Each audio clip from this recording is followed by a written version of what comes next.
Bonjour à tous, bienvenue sur le plateau de Supply Chain Village. L'Agence du don nature est une association humanitaire que certains d'entre vous connaissent. Elle redistribue des invendus de la grande distribution aux plus démunis. Et récemment, cette association s'est dotée d'une plateforme logistique dans les Hauts-de-France. Donc c'est une plateforme logistique qui a une particularité, c'est qu'elle est une plateforme logistique école. À l'intérieur de cette plateforme logistique, comme souvent, il y a un WMS. On va aujourd'hui parler de la manière dont ce système informatique a été implémenté dans cet entrepôt. Et pour nous en parler d'une façon très détaillée, j'ai le plaisir d'accueillir sur le plateau Sandrine Ruffet, qui est donc directrice Supply Chain de l'Agence du don en nature, et Laurent Cochet, qui est consultant Supply Chain chez Generix Group. Alors peut-être, bonjour à tous les deux. Alors peut-être pour commencer, une rapide présentation de l'Agence du don nature pour nous expliquer quelle est sa vocation et comment, qu'est-ce qu'elle est exactement son fonctionnement. Donc l'Agence du don en nature a été créée il y a 12 ans maintenant. C'est une association reconnue d'intérêt général, une association loi 1901. Et on récupère les invendus non alimentaires, donc de l'industrie et de la grande distribution, comme vous l'avez dit Jean-Philippe, auprès de à peu près 200 entreprises aujourd'hui partenaires. On s'occupe de toute la logistique, toute la supply chain qu'il y a derrière en fait, pour mettre à disposition ces produits à plus de 1000 associations partenaires aujourd'hui en France. Combien de personnes pour faire fonctionner l'association ? On est autour de 16 personnes aujourd'hui. Alors c'est donc une association qui a connu déjà maintenant une vitesse de croisière, mais vous avez décidé de passer un cap l'année dernière avec un beau projet qui était non seulement donc de redistribuer des produits aux invendus, mais de faire de cet entrepôt, de ce nouvel entrepôt, un entrepôt école. Alors pourquoi cette idée ? Aujourd'hui, la logistique, la supply chain, c'est la colonne vertébrale de l'Agence du don en nature et c'est ce qui en fait notre spécificité. C'est-à-dire qu'on est capable d'absorber des grosses capacités de dons, que certaines associations, elles, n'ont pas la capacité et n'ont pas l'expertise logistique. Et donc, nous, on est cet intermédiaire, en fait, entre l'entreprise et l'association, deux mondes qui ne se connaissent pas. Et on passait avant par un prestataire logistique.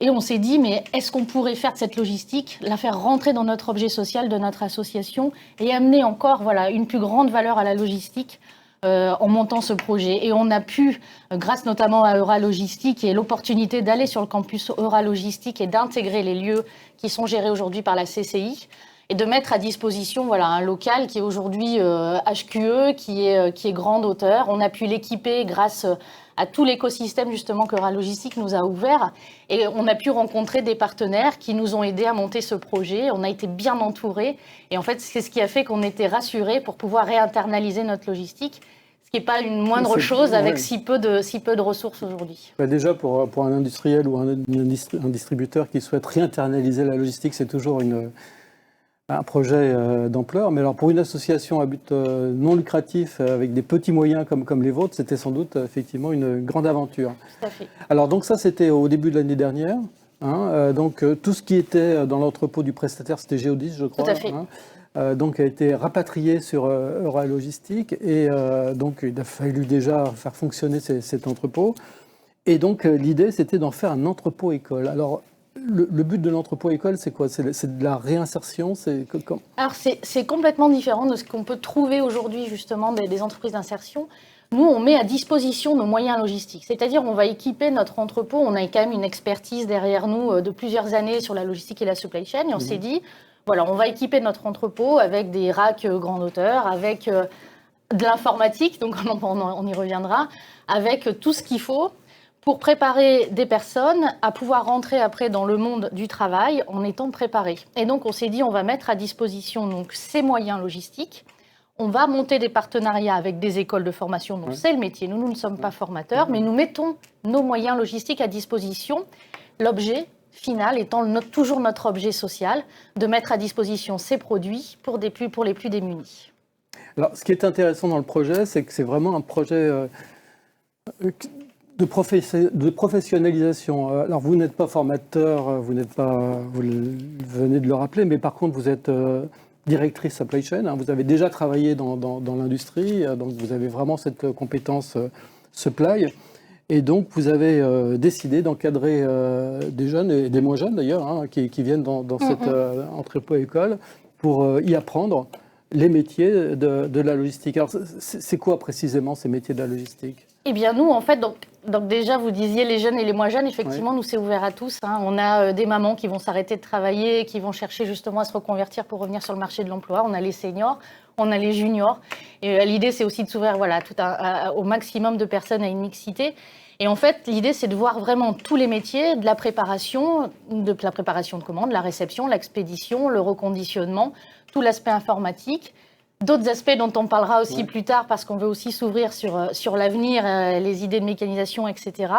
Et l'idée, c'est vraiment qu'ils puissent voir, pratiquer aussi, puisque nous sommes un entrepôt grande hauteur, donc on va jusqu'à 9,50 m hein, sur des poses, sur des racks. Donc en fait, quand les apprenants ont fini leur mois de pratique chez nous, ils ont pu petit à petit apprendre tous les métiers de la logistique et ils peuvent intégrer les entreprises en ayant déjà pratiqué la logistique. Donc, ils n'ont pas pour vocation de rester dans l'entrepôt, mais après de retrouver un emploi dans la logistique. C'est ça l'ambition du projet. C'est un entrepôt, pour qu'on se fixe un petit peu les idées, c'est un entrepôt qui fait quelle taille, combien de références, enfin, quelle est sa volumétrie ? Aujourd'hui, on est à 2500 m² pour 3100 emplacements palettes, dont à peu près 400 emplacements picking. On a aussi une zone de tri de 500 m² où on peut reconditionner, donc stocker, faire du stockage de masse. On a 5 quais d'expédition et de réception. Et on est à peu près à 2700 références qui sont créées tous les ans. Donc c'est un vrai entrepôt qui fonctionne comme une PME. Comme une PME. Oui, tout à fait. Alors, je le disais, vous êtes une association hein, de loi 1901 avec des petits moyens. Néanmoins, donc, vous aviez un projet ambitieux et vous avez été chercher des partenaires pour vous aider à monter ce projet et à en faire un entrepôt comme on peut trouver dans le domaine de la distribution de l'industrie. Et donc, vous êtes tourné tout naturellement vers Generix, enfin tout naturellement, je ne sais pas si c'est fait naturellement d'ailleurs, mais donc Generix a souhaité vous accompagner sur ce projet. Tout à fait. Alors, c'est le hasard en fait qui a fait la rencontre, parce qu'en fait on était présents nous sur le parc Euralogistique, qui est le lieu d'implantation de l'entrepôt, et on avait équipé en fait le showroom d'Euralogistique avec nos systèmes, et on avait également un partenariat avec l'Aftral qui avait déjà un entrepôt-école sur le même site. Et c'est comme ça qu'on a été contacté par l'intermédiaire de Laurent Després, à l'époque où ADN, l'agent du don, cherchait un système pour équiper son entrepôt. Et naturellement, la question est venue vers chez nous. Oui, alors c'était quoi le cahier des charges au départ ? Le cahier des charges, c'était d'équiper l'entrepôt. Alors le cahier des charges, parlons-en, parce que je pense que c'est l'occasion de dire qu'on a tout de suite eu affaire à des professionnels. Moi, j'étais très impressionné parce que on voit qu'on a affaire à des professionnels de la supply chain. Sandrine a une expérience dans ce domaine déjà avant. Et quand on a récupéré le projet, on avait un cahier des charges très complet, très précis, avec toute la partie logistique, manutention et également la partie transmission de messages, parce qu'on a un système qui est bien connecté.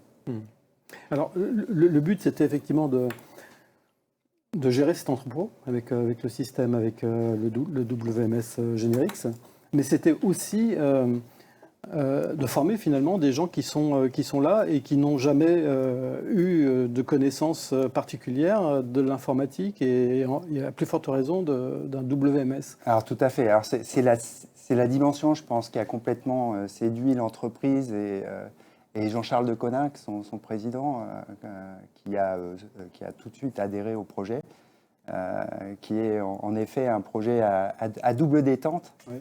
Qui le rend encore plus formidable, c'est le fait d'une part de collecter des dons en faveur des plus démunis, mais aussi d'aider au retour à l'emploi en donnant à des gens qui sont souvent en rupture avec le marché de l'emploi une chance d'avoir un diplôme, une formation sur des compétences qui sont très demandées en plus.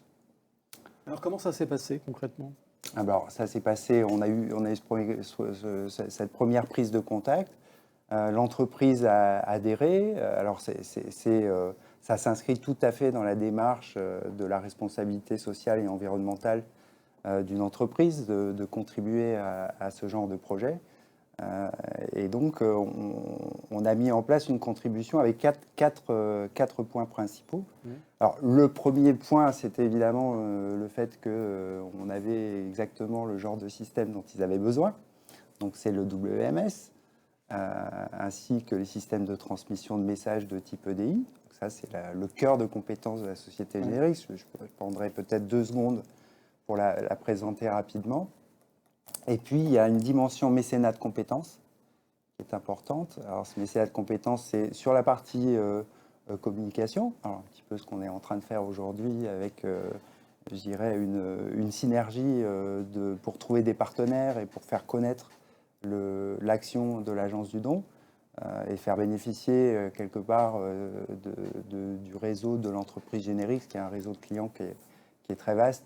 Et on est typiquement dans le genre de donateur. D'ailleurs, il y a un certain nombre de donateurs qui étaient déjà clients de l'entreprise.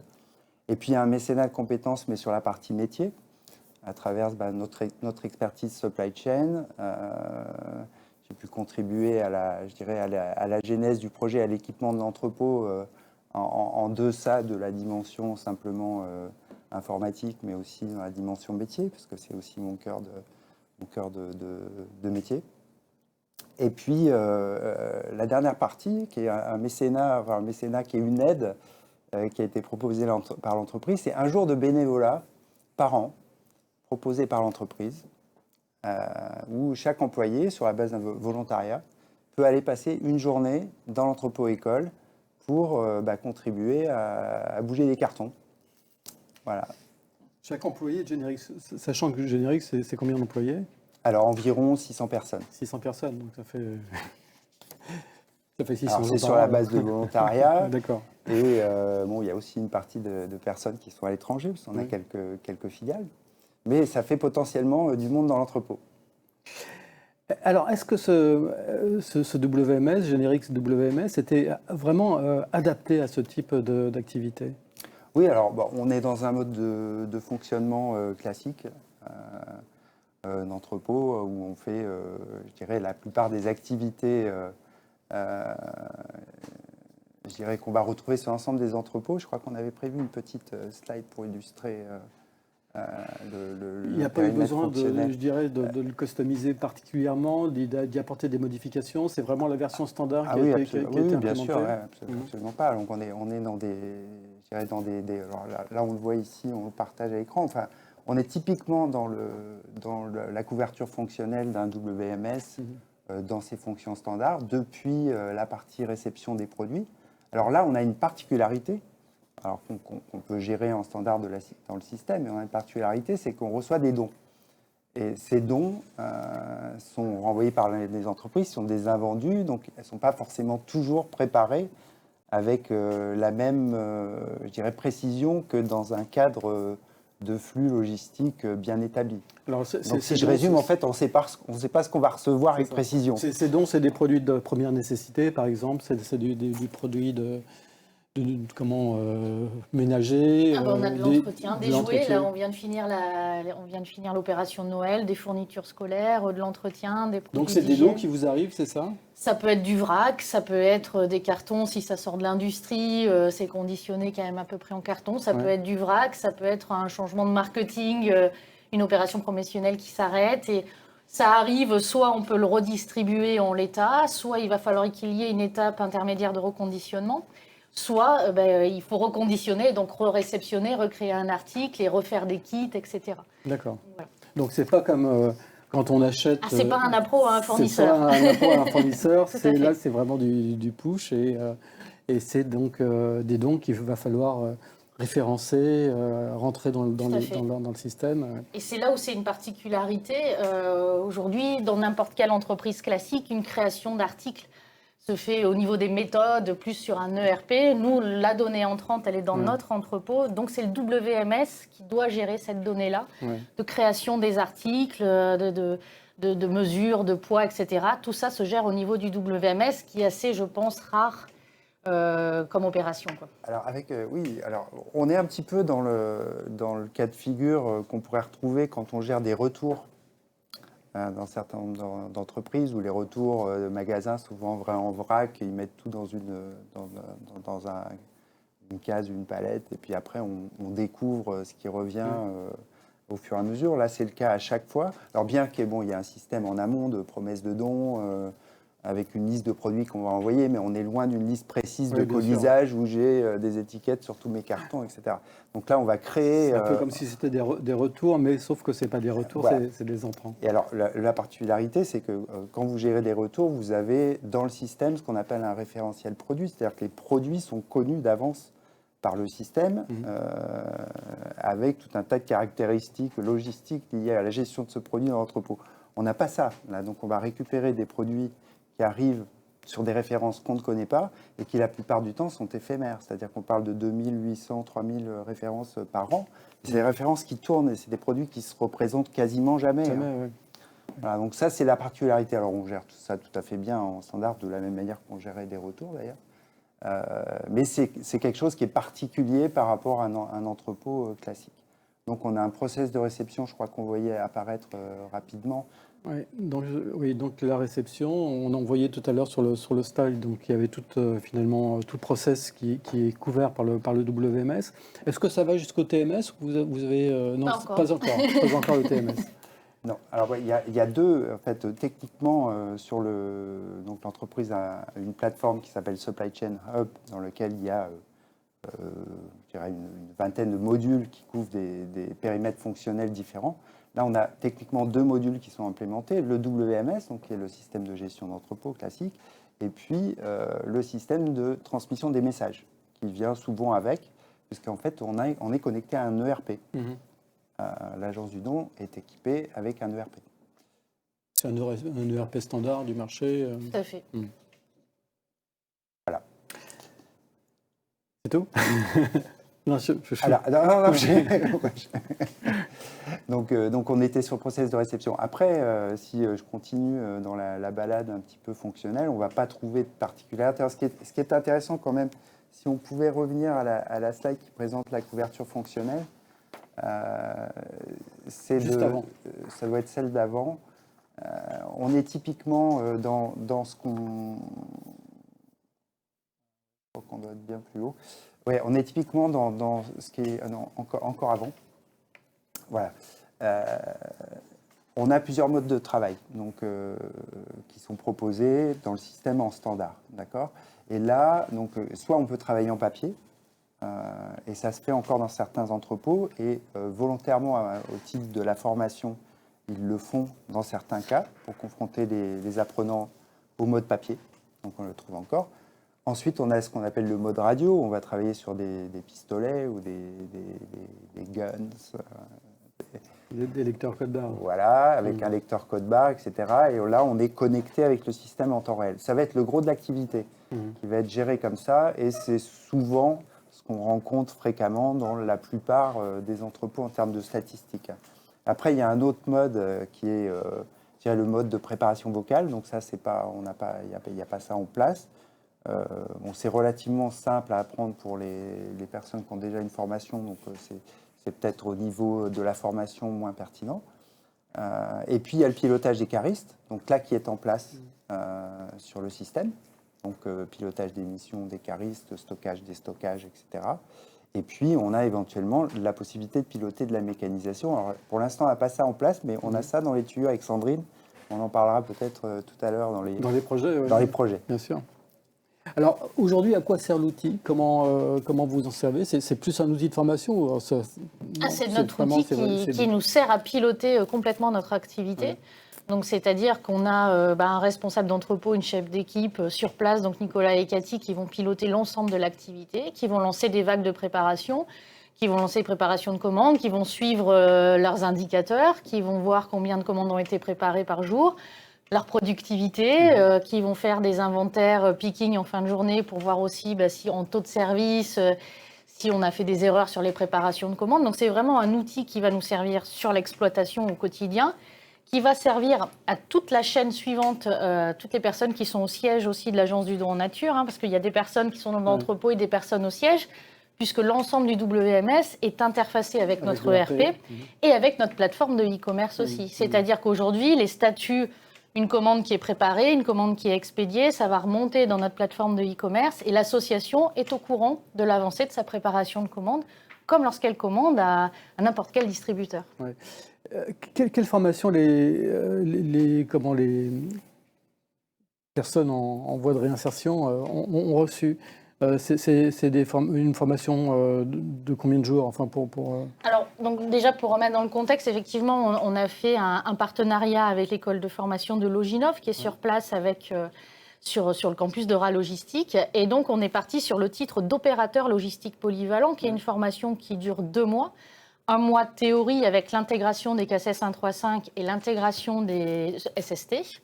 Et après, 1 mois de pratique dans notre entrepôt-école, suivi d'une petite période de 15 jours en entreprise. Et après, ils intègrent pendant 6 mois une entreprise qui s'est engagée avant le démarrage de la formation à les prendre au moins pendant 6 mois. D'accord. C'était des gens qui n'étaient absolument pas du tout dans la logistique. Enfin, alors, ça peut arriver qu'ils aient découvert par une mission d'intérim, par exemple, que c'était un métier finalement qui leur plaisait. Pôle emploi, par exemple, aussi va nous envoyer des gens en immersion pour faire découvrir le métier, parce que c'est un métier c'est un secteur très tendu aujourd'hui, et encore plus sur la zone où nous sommes du bassin minier sur Delta 3. Et donc, il y a besoin de personnes qui sont formées et on manque de personnes. Donc, nous, on s'inscrit comme des gens qui peuvent intégrer et apporter en fait notre expertise logistique pour qu'ils soient prêts à rentrer dans les entreprises en ayant à la fois un savoir-faire, mais aussi un savoir-être. Donc, venir, arriver à l'heure, réapprendre à travailler, respecter sa hiérarchie, respecter ses collègues, respecter son matériel. Tout ça, c'est des valeurs qui nous sont chères et que RA Logistique porte depuis longtemps, notamment avec son label Compagnon de la logistique, que les apprenants en fait, qui viennent dans notre entrepôt peuvent aussi acquérir ce label Compagnon de la logistique qui permet un taux de retour à l'emploi quand même aujourd'hui très important parce que les personnes vont avoir vraiment un comportement, on va dire, qui va être très apprécié par les entreprises. Ouais, d'accord. Alors comment ça s'est passé justement cette rencontre avec cet outil informatique? Les apprenants ont bien appris, j'allais dire.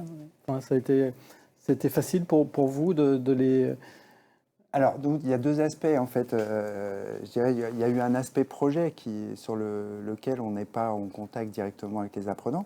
Donc là, c'était une transmission de connaissances et un projet en commun avec toute l'équipe de l'Agence du don en nature. Donc, notamment avec Sandrine, bien sûr, mais avec les équipes qui sont sur le terrain.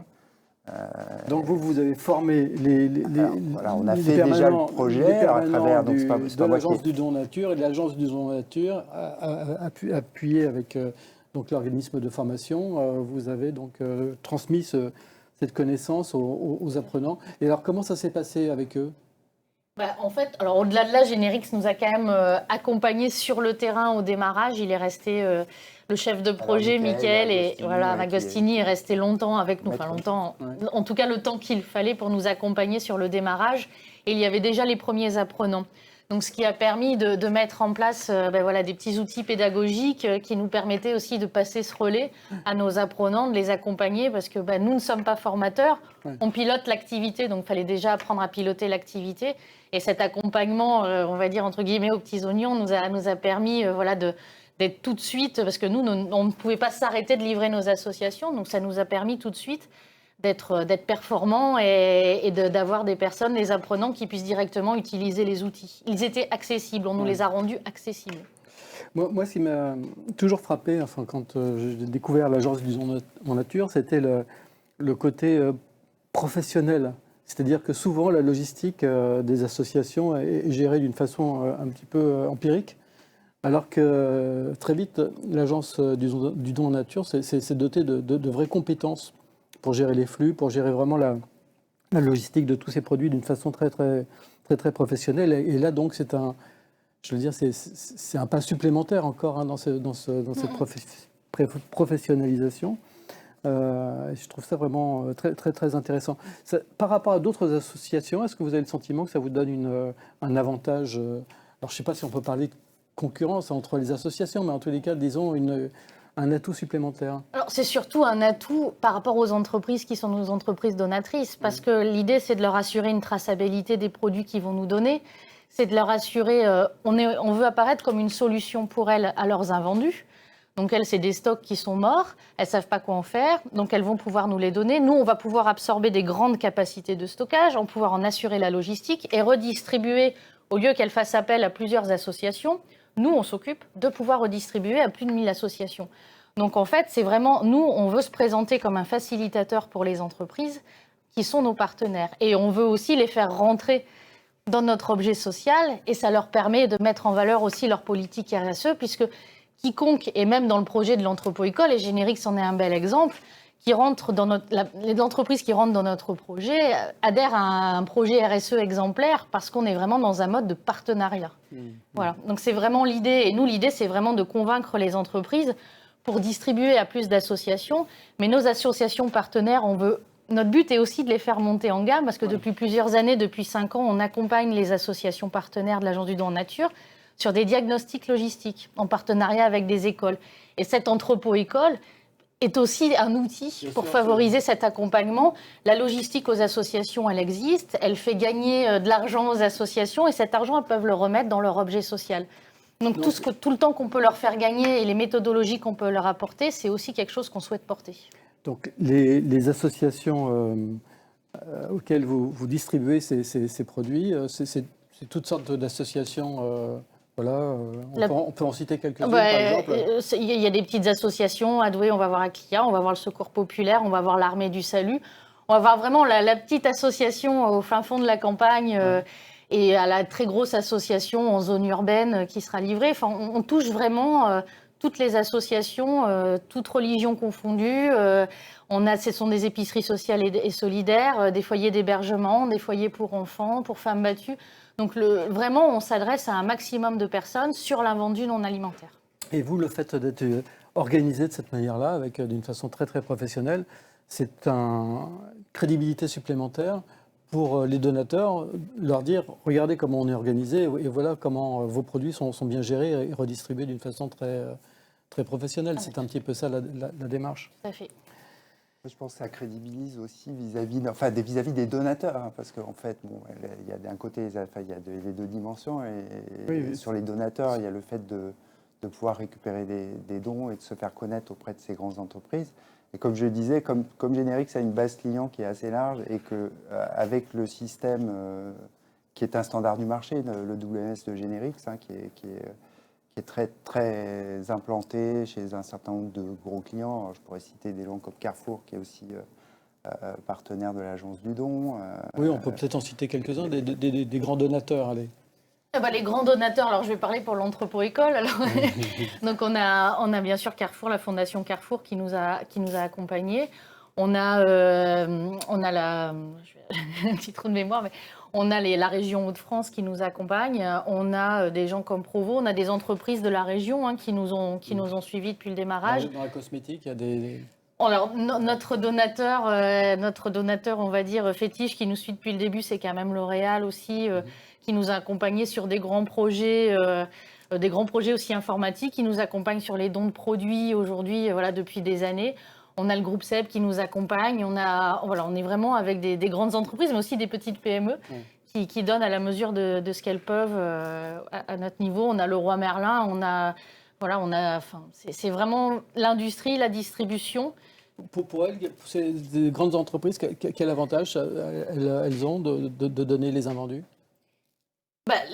Le don d'invendus, ça va leur permettre déjà de vider leur stock et de ne pas d'occuper de... Pour ceux qui ne l'ont pas encore fait. Oui. Et puis, il y a un crédit d'impôt. Il faut aussi le dire auprès des entreprises qui font le don. Elles peuvent après recevoir un crédit d'impôt par rapport à ce don. Il y a des choses qui partaient à la destruction à une époque, d'une part. Et puis après, vous avez cette problématique qu'on retrouve beaucoup dans le textile, où les gens ils enlèvent la marque et où ils détruisent pour pas se casser leur propre marché. Et là, en fait, c'est une garantie aussi que les produits vont passer par un circuit où on évite la revente au noir, etc. Donc il y a toute cette dimension-là qui est aussi rassurante pour les donateurs, je pense. N'hésitez pas à poser vos questions. Je vois qu'il y a beaucoup de questions qui arrivent au standard. N'hésitez pas, vous avez le chat qui vous permet de vous adresser directement aux intervenants. Et les questions sont reprises tout à l'heure par Hervé qui nous les dira en direct. L'autre question que je voulais vous poser, c'est maintenant que c'est réalisé, quels sont vos projets? Est-ce qu'il y a d'autres choses dans les tuyaux? Alors d'autres choses, il y en a toujours et Jean-Philippe, vous connaissez bien l'Agence du don nature, il y a toujours des choses dans les tuyaux au niveau de l'Agence du don nature en termes d'innovation. Donc aujourd'hui, c'est ce dont dernièrement nous avons parlé avec Laurent. On veut améliorer encore, nous, la traçabilité envers nos associations, donc pouvoir apporter des nouveaux outils de suivi. Donc Laurent expliquera un petit peu ce dont nous avons parlé. Et on veut aussi, pour justement les apprenants aient encore un meilleur niveau de formation, intégrer un système de mécanisation au sein de notre entrepôt.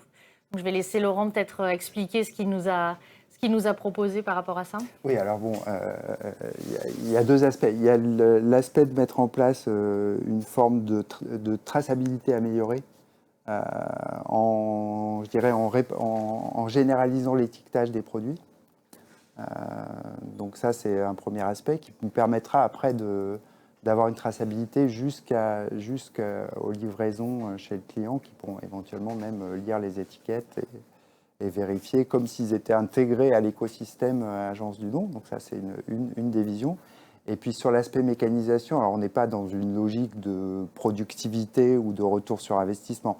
On est dans une logique éducative. Donc l'idée, c'est de familiariser les apprenants avec des systèmes un peu différents. Donc il y a déjà ce premier pas de passer du papier à la radio. Et puis après, le deuxième pas, c'est se confronter à des systèmes un petit peu alors exotiques. Enfin, je veux dire, alors, avec la place dont on dispose, c'est ce qu'on a vu avec Sandrine l'autre jour, la première chose qui paraissait pertinente, c'est de mettre en place un système de pick to light. Alors, je vais lancer un appel d'ailleurs, puisqu'on est en ligne, on va lancer un appel, parce qu'on se posait la question. On fait de la constitution de kits. Alors, comme l'expliquait Sandrine tout à l'heure, il y a un certain nombre de kits qui sont constitués à partir de plusieurs références. Je vois par exemple, il y a des kits d'hygiène pour les jeunes mamans. Je prends un exemple. Donc, quand vous prenez ça, vous avez un kit qui est constitué avec une dizaine de références. Donc, typiquement, vous allez prendre différents articles, les mettre dans un paquet ou dans un carton ou dans un sac, et puis les diffuser. Donc, on pourrait très bien faire ça avec du pick to light, à mon avis. Donc, on va mettre en place du pick to light. Donc, un grand appel aux fournisseurs de pick to light. Alors, on cherche des gens qui seraient prêts des fournisseurs de solutions qui seraient prêts à collaborer avec l'Agence du don nature et avec Générix pour mettre en place donc un système de pick to light pour la préparation de commandes. Et connecter ça avec notre système comme on le fait généralement avec tous les systèmes de mécanisation. Alors on n'est pas dans de la mécanisation lourde, mais après on pourra envisager ça dans un futur. On va déjà faire les premiers projets. Et donc, oui, si on se projette encore un petit peu plus loin, ça pourrait être quoi la mécanisation derrière ? Après, système d'inventaire, j'imagine, un peu plus de mécanisation sur la préparation, le casque. Enfin, on a, je pense. Après, il faut rester aussi standard. Alors, je pense que dans les objets, parce qu'aujourd'hui, on est suivi, on continue d'être suivi. Je pense à Mehdi particulièrement qui nous accompagne toute l'année sur Générix. C'est-à-dire qu'aujourd'hui, quand on a une brillante idée, on lui soumet. Et il essaye de conceptualiser, de modéliser tout ça. Et on a notamment aujourd'hui tout le travail sur l'optimisation du transport qu'on a commencé à travailler depuis cet été, qui devrait nous faire diminuer aussi nos émissions de CO2. On s'inscrit aussi dans ces démarches-là de développement durable, accompagnées par Générix. Donc ça fait aussi partie des choses sur lesquelles on souhaite innover. On souhaite innover parce qu'il n'y a pas beaucoup d'associations qui sont non plus sur ces terrains-là. Et l'idée, après, c'est aussi d'apporter notre savoir-faire aux autres associations toujours. Mais on essaye d'être vraiment sur tout ce qui est aujourd'hui important pour une entreprise. Les coûts de transport, on sait que c'est une ligne de coût importante. Une fois de plus, nous, si on arrive à réduire cette ligne de coût tout en réduisant nos émissions de CO2, c'est du bonus pour nos associations qui peuvent commander plus de produits et mettre un peu moins sur le transport. Donc voilà, toutes ces réflexions-là, nous, elles sont pour objectif sur un objet social. Mais c'est exactement la même démarche que dans une entreprise classique. Comment ça se passe une fois que les produits sortent de l'entrepôt? C'est vous qui les acheminez vers les associations? On travaille avec 2 entreprises partenaires qui sont FM Logistique et Epner, qui sont rentrées dans notre projet aussi avec l'Agence du don en nature et qui nous accompagnent, particulièrement FM Logistique, effectivement, qui nous accompagne aussi sur un peu comme Générique, sur du mécénat, qui va nous aider à réfléchir sur des idées nouvelles. Voilà. Qu'est-ce qu'ils font concrètement alors, FM par exemple? FM, on va travailler sur de la cartographie des flux, on va essayer de trouver des nouvelles idées d'optimisation, on va travailler sur des opérations spéciales où ils vont faire du prix coûtant pour ADN. Voilà, et demain, c'est aussi, tout comme Générique, d'ouvrir leur panel de clients à l'Agence du don en nature pour qu'on puisse, demain, c'est de nouveaux prospects pour nous, pour aller chercher des dons et être présentés comme une solution. FM, ils nous ont aussi donné du matériel de manutention au démarrage, des chariots. Donc voilà, c'est avec Yannick Buisson, tout comme avec Jean-Charles de Coninck, des partenariats sur le long terme avec des gens, c'est des gens de la supply, donc c'est des gens très sympathiques et qui nous accompagnent fortement. Voilà. Et Epner, donc c'est plutôt sur la partie transport, messagerie? Epner, ils sont aussi très fortement sur la partie messagerie et ils commencent aussi à rentrer dans des politiques de RSE. Donc on s'apporte l'un et l'autre en fait. On est un peu moins avancé, mais on s'apporte l'un et l'autre. Mais ils sont aussi dans cette démarche d'accompagnement en fait, qui est un peu plus nouvelle pour eux. Je me tourne vers Hervé qui a une question. Jean-Philippe, donc une question assez générale. Pour une PME qui gère sa logistique en interne, quels sont les critères qui permettent de décider s'il y a besoin d'un WMS? Alors, je vais prendre la question. Alors, en fait, il est vrai que en termes de taille et de volumétrie, on est, je dirais, si on était dans une PME classique, on ne serait pas forcément dans le type de configuration où un WMS est indispensable. Voilà. Donc là, d'une part, il y a une démarche qui consiste à le mettre en place pour avoir les mêmes équipements qu'ont les grands professionnels pour des raisons d'efficacité et je dirais aussi de crédibilité. Et là, les critères, c'est d'avoir la capacité de gérer tous ces produits et tous ces dons de manière la plus professionnelle possible. Pourquoi? Parce qu'il y a une responsabilité. Enfin, les gens, je pense que les donateurs transmettent ces produits et espèrent qu'ils vont être gérés le mieux possible. Et donc, je pense que mais à partir de quand, on peut dire, à partir de quelle volumétrie, de quel nombre de références, on peut dire, bon, là, maintenant... assez rigolé, il faut mettre en place un WMS? Alors bon, il y a plusieurs manières de raisonner. On va raisonner sur les nombres de références, sur la volumétrie et sur la taille de l'entrepôt. D'accord. Donc là, aujourd'hui, nous, on équipe tout type d'entrepôt. Donc ça commence à peu près dans les 2-3 000 m² et ça va jusqu'à 100-150 000 m². Donc là, le critère taille n'est pas forcément déterminant. Après, on a les critères volumétrie. Donc là, on parle de distribuer à peu près... on fait 8 millions de produits quand même sur l'entrepôt de l'Agence du don par an. Donc bien qu'il soit de taille modeste, en fait, ça débite.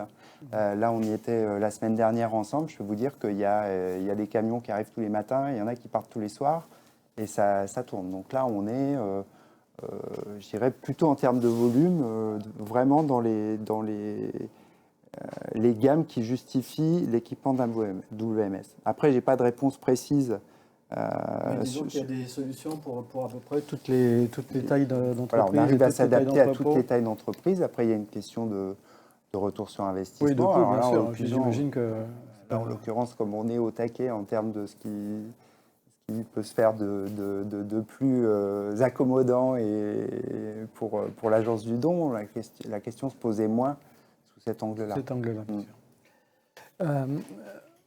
Bon, on a bien compris qu'aujourd'hui l'entrepôt fonctionne comme un vrai, mais néanmoins vous avez sans doute encore des besoins. On a parlé du pick to light. Est-ce qu'il y a d'autres besoins fonctionnels dont vous... Aujourd'hui, j'ai l'occasion aujourd'hui de lancer un appel. Hein. Je vais sortir ma liste. Alors, le premier besoin, c'est de stabiliser le partenariat avec les entreprises qui sont autour de l'entrepôt école. Je m'entends, on a besoin d'avoir les apprenants qui soient présents. Donc faire connaître en fait notre process en partenariat avec Euralogistique et l'école de formation ou les écoles de formation. Et derrière, il faut qu'on ait des entreprises qui s'engagent à prendre pendant 6 mois. Sachant que voilà, ça ne coûte rien à l'entreprise qui va se faire cet engagement. Aujourd'hui, il faut effectivement, on a un gros travail à faire pour convaincre des entreprises, agences d'intérim, groupements d'employeurs, entreprises, mais il faut que des entreprises adhèrent à notre projet et viennent. Donc les grands logisticiens qui sont sur place, voilà, on a aussi, il y a les entrepôts de grandes entreprises sur Delta 3, il y a des logisticiens. Donc les logisticiens qui recherchent du personnel formé de qualité, on est là aussi pour présenter notre projet avec les écoles de formation et ça, stabiliser justement ces venues d'apprenants, ouvrir à de nouvelles populations, à de nouveaux publics, du public peut-être en situation de handicap, quartier prioritaire, c'est aussi des choses qu'on a envie de faire. Alors ça nécessite d'autres pilotages, d'autres accompagnements. Mais nous, sur ce côté-là, on souhaite vraiment le stabiliser. En termes de matériel, effectivement, après, on a déjà des partenariats forts. On a su les construire cette année. Je pense aux consommables. On a Senpack qui nous accompagne, par exemple, depuis 2 mois. Donc, c'est tout récent. Sur quel type de produit ? Sur vraiment le film, les scotch. Son directeur général a souhaité nous accompagner sur ce projet-là. Et après, on a toujours des besoins sur des engins de manutention, par exemple. On a déjà un partenariat avec Aprolis, mais c'est des besoins aujourd'hui qui sont constants parce que quand on a entre 10 et 12 apprenants, il faut du matériel pour qu'ils puissent faire des tests et apprendre en fait sur l'entrepôt. Il nous reste encore quelques minutes. Là, les fêtes vont bientôt être derrière nous. Enfin, j'imagine qu'en termes d'approvisionnement, vous êtes... c'est fait. Mais après les fêtes, quels seront les besoins quels seront les types de produits dont les associations auront besoin ? Le type de produit, on a tout d'abord les couches, tout ce qui va toucher au bébé. Donc, les couches, c'est vraiment un produit où on a des difficultés effectivement à aller chercher. On a les produits, les serviettes hygiéniques, les produits spécifiquement pour les femmes. Les produits d'entretien, d'hygiène de première nécessité, donc je pense au gel douche, au shampoing, au savon, tout ce qui va, les dentifrices, les brosses à dents, tout ce qui va vraiment servir les produits de base. Et l'entretien, c'est la lessive. Voilà. Après, on va avoir notre opération de rentrée scolaire. Donc là, on va être aussi en recherche très active de fournitures scolaires pour constituer les kits. Ouais. Nous approvisionnons, on met les associations pour la rentrée scolaire de septembre. Donc, sachant que c'est des choses qu'on reconditionne, etc. Donc ça va être aussi arrivé là très prochainement. Voilà, fournitures scolaires, couches, serviettes hygiéniques et puis produits d'hygiène de première nécessité. Alors, toutes les entreprises qui fabriquent ce genre de produits peuvent vous contacter ou il y a un site internet ? Il y a un site internet, ils peuvent me contacter sur mon mail, si on peut le faire afficher. Et, Sandrine, là c'est du direct, ça va être difficile, mais sur le replay on le fera afficher. Mais donc l'adresse c'est Sandrine. Sandrine.ruffet, RU2FET, @adnfrance.org. Voilà, et le site internet donc sur ADN France. ADN France. Très bien. A-t-on d'autres questions ? Oui, 2 questions. Oui, alors, est-ce que l'entrepôt-école serait une solution adaptée pour des entreprises, entre guillemets, classiques ? Alors, je ne pense pas.